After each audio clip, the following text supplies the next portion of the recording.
story's title is How to Celebrate Thanksgiving.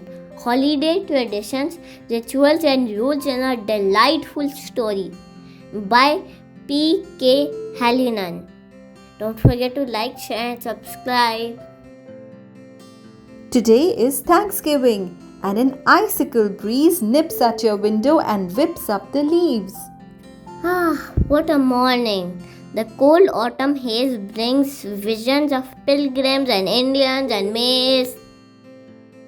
So wrap in a blanket and don your warm socks and pretend you're descending on old Plymouth Rock. And with football in tow, downstairs you go.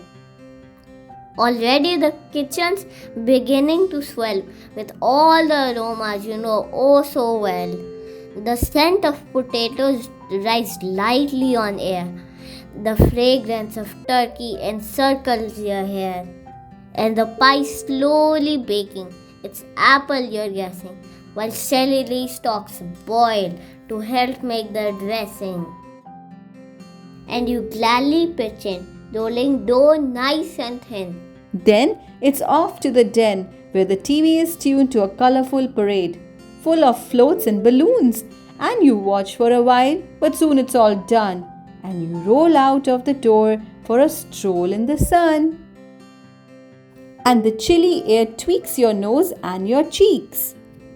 Now here come your friends, racing onto the scene. They're ready for football in their jerseys and jeans.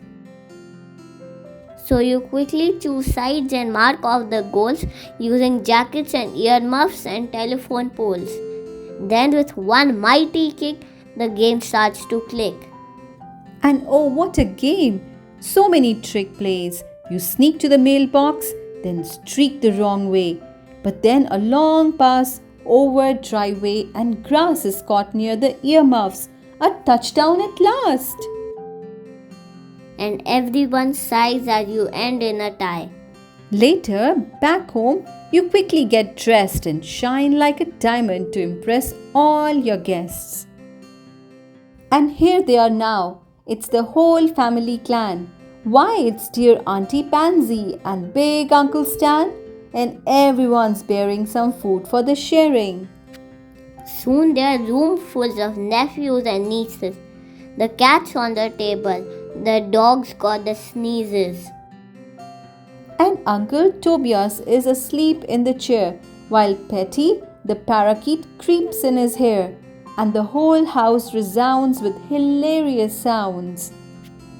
The time has arrived for the meal to begin, so you dash to your chair with a flair and a grin, and the hot giblet gravy brings loud oohs and ahs, but the sight of the turkey draws a round of applause.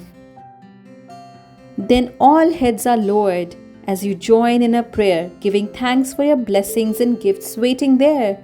And with grace at the end, you whisper, Amen. The meal is a wonder, a cranberry dream. There's a crisp garden salad and fruit and whipped cream. And the portions keep coming, the rolls and the yams, till your tummy's too full, it's too cramped to expand. But you let out a sigh and make room for pie. The evening soon fades into games and charades, and the clan drifts away like a tired parade. Then, alas, it's all over. The laughter and fun, for now, Auntie Pansy has hugged everyone. So you head up to bed, then stand in your room, gazing out of the window at the gold harvest moon. And the last thing you do is smile and say, Thank you for Thanksgiving. What a wonderful day. Thanks for watching. For more exciting read aloud stories, please subscribe to our channel Little Hearts Super Kids. Also follow us on Instagram for amazing updates.